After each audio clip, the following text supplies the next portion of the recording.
welcome to this week's edition of ETV News. I'm Brianna Rotanto. And I'm Zach Burnett. How about that game last night, huh? Cubs? Yeah, pretty Game amazing. 7, 108 Pretty amazing. years. Amazing. A Willimantic man was found with several grams of MDMA, commonly known as Molly, last Thursday, October 27th. An officer stopped the vehicle on Valley Street at about 12:45 a.m., and his police dog Sasa sniffed out the 3.7 grams of the drug. The driver of the car, 19-year-old Juan Rodriguez Lopez, was charged with possession of narcotics with intent to sell near a school and possession of narcotics. Police said he was released on a $5,000 bond and is scheduled to appear in court next month. This is yet another example of the overwhelming value of the canine program here in the city. Officer John and the entire canine division do an outstanding job for us, Lieutenant Stanley Perizzo Jr. said. Connecticut defined itself as a leader of ending homelessness. State officials and local providers believe the state will be prepared to announce an end to chronic homelessness within its borders by the end of this year. Connecticut is one of the 4 states that took a pledge this month to end chronic homelessness. Ending chronic homelessness does not mean that there will no longer be homeless individuals in the state, said Yvonne Klein, Commissioner of the State Department of Housing, but there's a system in place to identify those who are chronically homeless and provide services more quickly. She said reaching this important milestone, ending chronic homelessness, is within our reach, said Chris Calabi, a spokesman for Governor Daniel Malloy. All residents, no matter their background, deserve a place to call home. A 21-year-old Chaplin man was arrested Saturday for the armed robbery of Plainfield gas station. Police say officers responded to Best Way gas station at 2 Prospect Street in Massoop Village around 5:42 p.m. after receiving a report of an armed robbery. The suspect had entered the gas station and showed a knife, demanding money from the store clerk. The suspect then fled on foot and was said to be traveling north on Main Street, wearing a dark-colored hooded sweatshirt and work jeans. After an investigation, officers were able to identify the suspect as Cody Lester. Police say Lester was also responsible for and confessed to robbing the Veller gas station in Plainfield on October 12th. Lester was found and interviewed by police, where he also confessed to the Best Way gas station robbery. He was then charged with robbery, reckless endangerment, and larceny. Lester is being held on a $100,000 bond and will appear in court Monday. 12 students from Eastern Connecticut State University presented their research and creative activity at the Northeast Regional Research Conference of the Council of Public Liberal Arts Colleges on October 21st through the 22nd. Hosted by the Massachusetts College of Liberal Arts, 8 colleges in the Koplack Conservatorium participated in the undergraduate conference.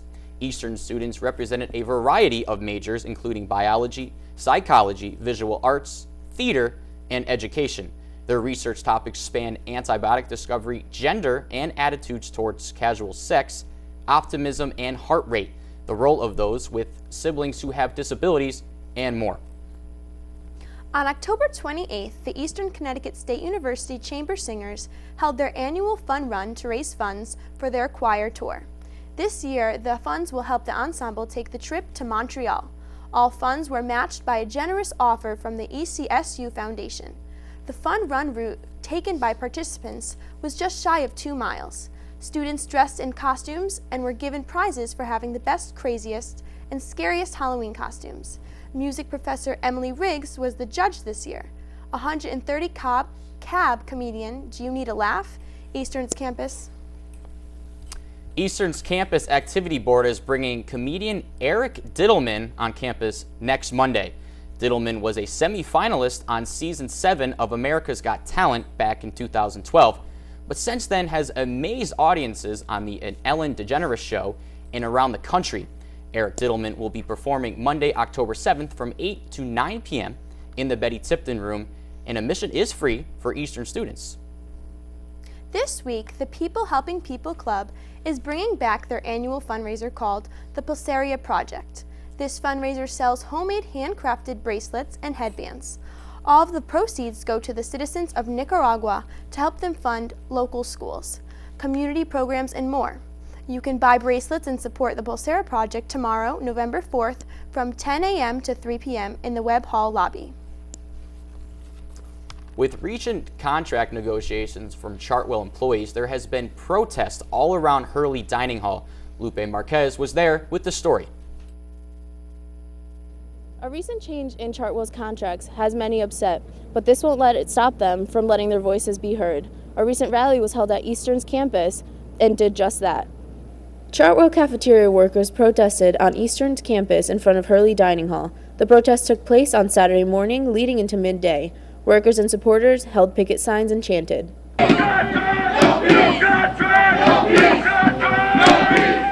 We spoke to Eastern cafeteria worker Ken Blair about his thoughts on the situation. Well, we've been in a contract fight with Chartwell's and Compass Group specifically. They're trying to reduce our insurance. They're trying to cut back on our short-term disability. They want to change our guaranteed our work hours. A lot of things like that. So we've been without our contract expired on December 31st, 2015. So we've been fighting right now for a year almost, or 9 months, and we've now the company's decided not to extend the contract anymore. So they're fighting with us and several of the other universities around the state. The other two that belong to Compass is Trinity and Southern, and we're fighting there also. Workers from multiple local schools have united with their union, Unite Here 217, to make sure the company hears their opinions on the changes.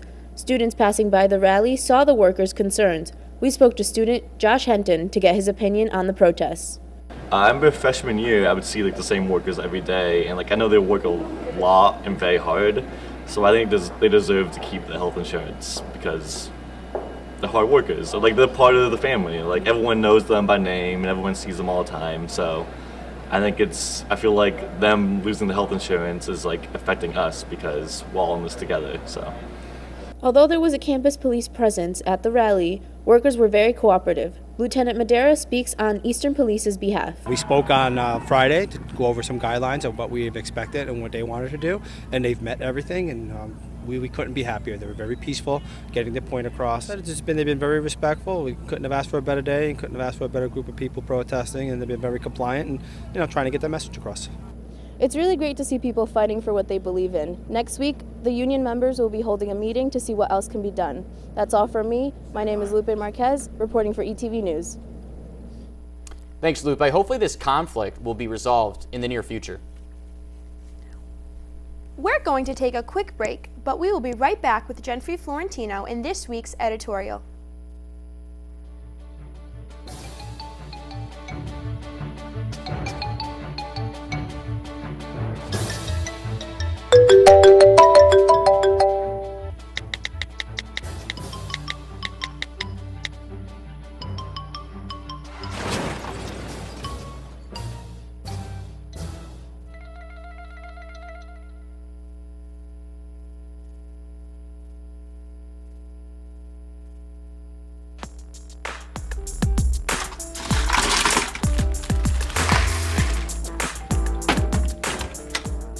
Thank you.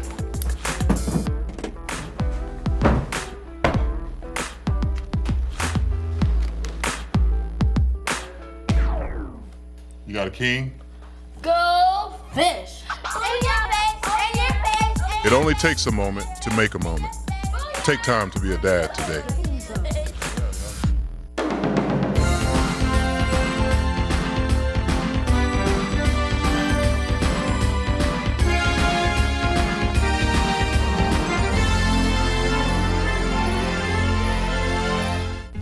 Everything starts out small.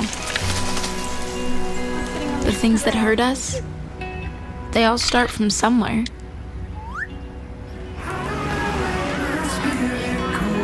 The words we say, the things we do, they can grow into something else. What was small and innocent can become big and sometimes scary. All it takes is one comment, one picture, one video for something to catch fire. But a big problem doesn't need a big response. Not at first. Even if we don't know what to say, the eye emoji can be that first step we take. Let's all pledge to take that first small step together and change the world in a big way. I'm a witness, and so are you.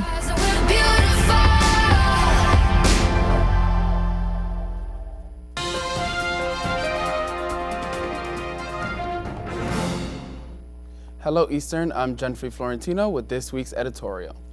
Election Day is just a few days away and its arrival has people in panic mode. Several schools across the nation have decided to close on Election Day over fears of possible violence in the hallways stemming from the fallout from the heated rhetoric that consumed the campaign trail.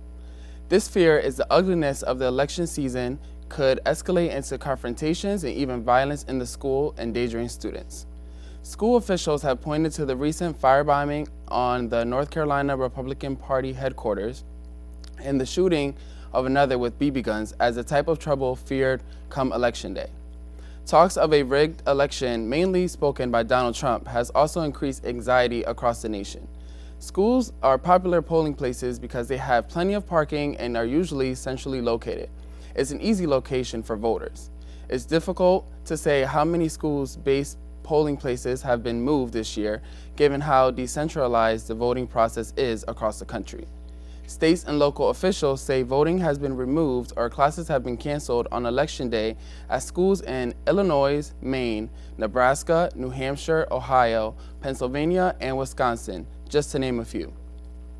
Though many people have expressed concern about the potential for violence, the National Association of Secretaries of State does not advocate having armed guards at polling stations because their presence could intimidate voters. Some of the pressure to close schools on Election Day or move voting is coming from parents, which is reasonable to say the least. Election officials in some places say that schools are vital places for voting and that removing them as polling places will create headaches and voting confusion. I hope everyone has a great and safe Election Day on Tuesday. And as usual, thank you for joining me for this week's editorial. I'm Jenfrey Florentino. See you next week, Eastern. Thank you so much, Jenfrey. We'll be right back after these short messages. Coming up on ETV News, we speak to USA Track and Field Olympic coach Bonnie Edmondson on her journey from an athlete at Eastern to coaching. And later in sports, we take a look at Eastern's football club and their recent development. This and more when ETV News returns.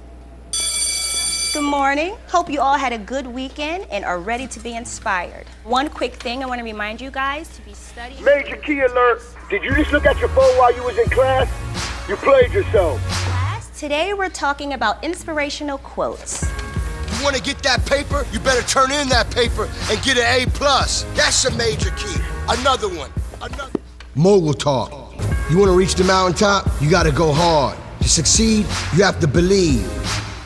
Stay focused. Fly higher than the eagle. Don't ever play yourself. The key is to make it, so make it. Louise, can you give me an example of an inspirational quote from recent history? Don't play yourself. The key is to make it. And who said that? I did. Now that's a major key alert. Learn the real major keys to getting to college at getschool.com.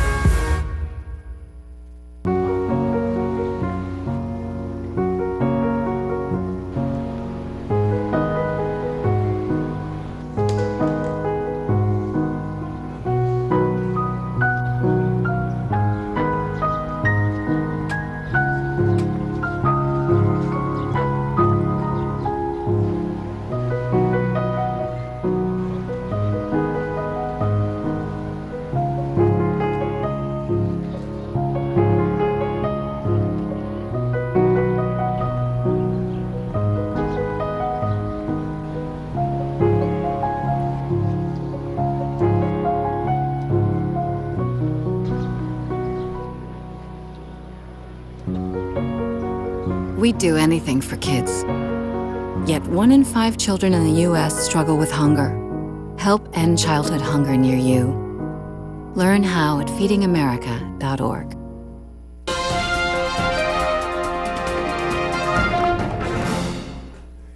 Now we're going to take a quick look at a special interview featuring Bonnie Edmondson, Olympic USA track and field throwing coach and Eastern alum.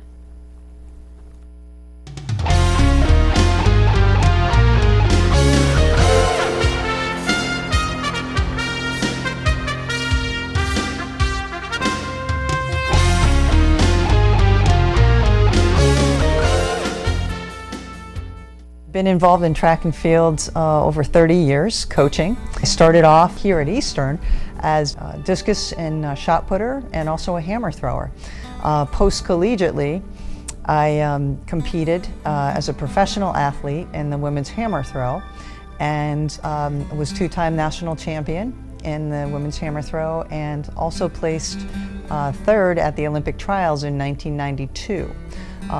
And because it wasn't an Olympic event for women, we didn't get to go and compete there. So we became more advocates and really politicked for the inclusion of the women's hammer throw in the Olympic Games. And in 2000, the women's hammer was finally added to the Olympic program. Unfortunately, I retired from throwing in 1997, but then I became involved as the Women's Olympic Development Coordinator, which means that I would help with clinics and identify up-and-coming talent. So I had the distinct honor to work in that capacity. I am the team coach for Team USA. What's different about track and field versus other other sports, we are a team. However, each athlete is a professional athlete and they have their own personal coaches that they work with throughout the year. So my role and what's different about what I did as a team coach versus a personal individual coach, I handled the logistics, was the team leader and ensuring that that everything was clear for them, that the training venues were in place and ready to go. So they really didn't have anything that they needed to worry about. That was my responsibility. Some people say, you know, would you rather have competed as an athlete versus as a coach in the Olympics? And they're two very different things. Certainly I would have wanted the opportunity to compete as an athlete in the Olympic Games. I mean, who wouldn't, right? However, you know, it's really kind of come full circle in that I'm realizing that dream as a coach. And so it's a very different perspective. I was responsible for 12 athletes for the women's throwing events. It would be the shot put, the discus, the javelin, and the hammer throw. I always had to stay one step ahead, you know, and as an athlete, I would have had my own focus on my own event, but as a coach, you have a whole different set of responsibilities. It's not just about the end performance of a young person, of an athlete. It's about nurturing and developing those athletes to be good people. And so I think we have a huge responsibility as coaches to stay that course and to ensure that we make the path easier and better for those coming behind us. Certainly, Michelle Carter winning the gold medal in the women's shot put on her last throw broke the American record and won the gold medal. So that was pretty sweet. But the Olympics is so much bigger than medals. And don't get me wrong, the medals are exciting. It's just about the Olympic spirit and being there to compete and the connectedness of, you know, everybody, it's the commonality. We had 206 countries coming together for a purpose. And, you know, the majority aren't walking away with medals, but everybody walked away with an Olympic experience and a story to tell. We wish Bonnie luck with her future endeavors. Now let's check in with Andrew Fitzgerald in the Warrior Weather Center for this week's Warrior Update. Thank you, Brianna. Hello, Eastern. I'm Andrew Fitzgerald with this week's forecast. So for tomorrow's forecast, we're going to have sunny skies throughout the day with a high of 53, so it's going to be a little chilly, so make sure you bundle up for the right weather. For that morning commute, mostly sunny skies, but it's going to be very chilly. And during that lunch break, partly cloudy skies, but it's going to be cool, so make sure if you go outside for lunch or whatever you do, just bundle up, just be smart. And then when you go home for the weekend, we'll have some clear skies, but it's going to get really cold in the mid-40s, so I would probably just stay inside. And let's go to our 5-day forecast. On Friday, it's going to be partly cloudy skies, high of 54 and a low of 29. That's cold, so either stay inside, bundle up. Actually, I wouldn't even go outside. It's way too cold for that. On Saturday, we're going to have bright sunshine. Not a bad day, high of 54, low of 40, so it's still going to be cold, but just bundle up. And a reminder, daylight savings time ends 2 a.m. on Sunday, November 6th, so make sure you set your clocks back an hour, get that extra hour of sleep, but the sun will start, it's going to set before 5 p.m., which is a little depressing, but we just got to deal with that. On Sunday, partly cloudy skies, a high of 52 and a low of 32, so freezing point on Sunday. Doesn't look like there's going to be any snow in the area, so you should be okay, but if you go outside, just bundle up. Monday, brightly sunny skies, a high of 54 and a low of 35. Cold again, what's going on? Tuesday, looks a little promising, a high of 57, bright sunshine, but again, it's going to be cold, a low of 39, I apologize. But that's all I've got for this week, Eastern. I'm Andrew Fitzgerald. Stay warm this weekend. I'll see you next week. Thank you, Andrew. We're going to take another quick break, but we will be right back with Cameron Schultz and his sports update. Patriotism. It inspires passionate debate. It's worn like a badge of honor with good reason, because it means love and devotion for one's country. Love. But what really makes up this country of ours? What is it we love? It's the people. Almost half the country belongs to minority groups. People who are lesbian, African American, and bi and transgender and Native American, and proud of it. After all, what's more American than freedom to celebrate the things that make us, us? This year, patriotism shouldn't just be about pride of country. It should be about love. Love beyond age, disability, sexuality, race, religion, and any other labels. Because the second any of us judge people based on those labels, we're not really being patriotic, are we? Because love has no labels.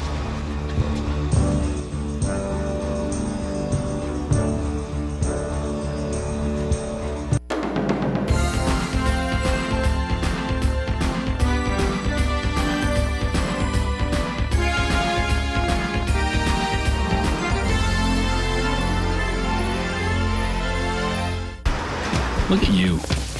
You're at the top of your game. At work or at play, you're unstoppable. Nothing can throw you off track. Oh, hey. She's cute. Nice going, man. Things are going great for you. You've earned a night out. Good drinks, good friends. Yeah, we can go ahead and call this a good night. Wait, is that your car? Uh-oh. Not smart. Yeah, I saw that coming. Say goodbye to her. Ouch, that'll hurt your bank account. You're looking at around 10 grand in fines, legal fees, and increased insurance rates. I hope you like eating frozen dinners. Alone. Let's try this again. Smart move. Because buzz driving is drunk driving.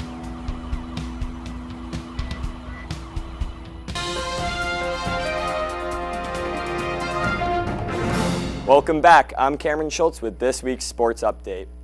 We're going to start off my segment with a quick look at the ECSU club football team. ETV reporter Alex Gabriel sat down with 4 current players to talk about their season. Let's check it out. Eastern Connecticut State University club football is having arguably one of the best years that their program has ever seen. From recording only 2 wins in 2014, they are currently undefeated and ranked 3rd in the nation. Through growth, determination, and hard work, this team has high expectations for this upcoming postseason and years to come. Joining the Eastern football team has been one of the best decisions I've made since transferring here. Being a first-year player, I wasn't really sure what to expect, but within the first couple practices, I made a lot of good friends, and I really enjoyed the success we've had so far. My name is Kyle Maynard. I'm a senior quarterback here. I started as a sophomore. Back then, we had a rough season, but we had a great core group of guys who have been committed the last 3 years, and we have brought in a lot of new kids. Because of the success we've had this year so far, a lot of players want to return next year, and we've gotten talked about a lot, so new players want to come to our program, and we can build off of that for next season. Because of that, I think our program can continue to grow. So after starting the season off 4-0, we've had a good year so far, but the number one goal in the end is to take the conference championship, which will be against Sacred Heart, and then obviously compete on a national level in Pennsylvania and hopefully fight for a national championship and bring the first one back here to Eastern Connecticut. This upcoming Saturday, Eastern will compete against Sacred Heart, who is number 2 in the nation. The winner of this matchup receives home advantage for the conference championship, which will take place in 2 weeks. In potentially the biggest game ECSU football has ever played, only one team will come out as champions and be able to continue their offseason nationally. Thanks, Alex, and good luck to the boys at their game this Saturday. The ECSU women's soccer team is currently facing Plymouth State in the LEC playoffs. Let's go live to the second half of the game. And now midfield. And now thank you everyone from ETV News who is joining us. We are here at the Mansfield Sports Complex. It is tied 1-1 between the Plymouth State Panthers and the Eastern Connecticut State Warriors. LEC semifinal matchup. And what a matchup it has been today after a first half that was grueling pace from the Eastern Warriors, just to have it tied back up from the Plymouth State. And now we're seeing